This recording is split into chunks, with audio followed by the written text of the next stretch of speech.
Okay, next we have the overview, and you're going to write the overview in the first week of every project.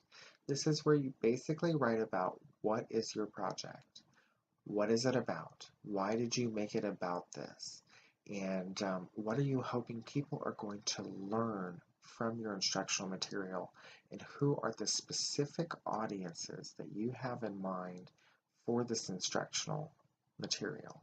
And that's where you're going to spend a great deal of your time is thinking about your audiences.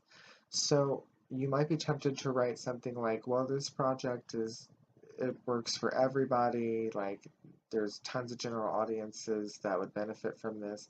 Yes, that's going to be true about most of the instructional materials that are made, but that's not academically useful for your paper. So what you want to think about are one to two, max three specific audiences that you're going to have in mind before you even begin to make your project.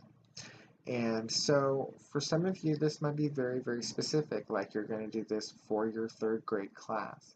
Well, rather than write about, oh, this project is for my third grade class at this specific public school or whatever, just describe who that audience is. You know, it's a group of white and Hispanic, 8 and 9 year olds, um, that, depending on how you describe your audiences is contextually dependent on what your project is, right?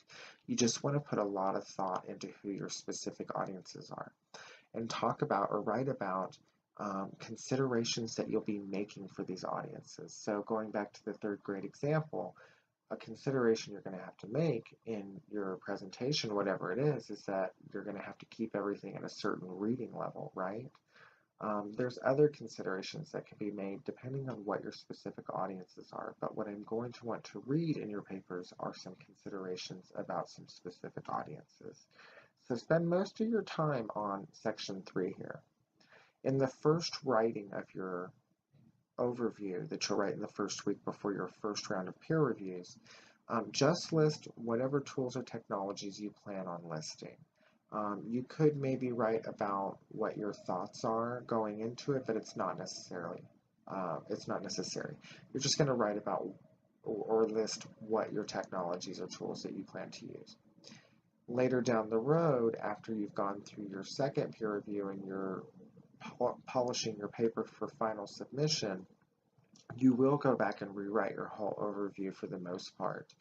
Make any changes that happened and put everything into past tense, okay? Because by the time you turn in your final paper, everything will be done in the past.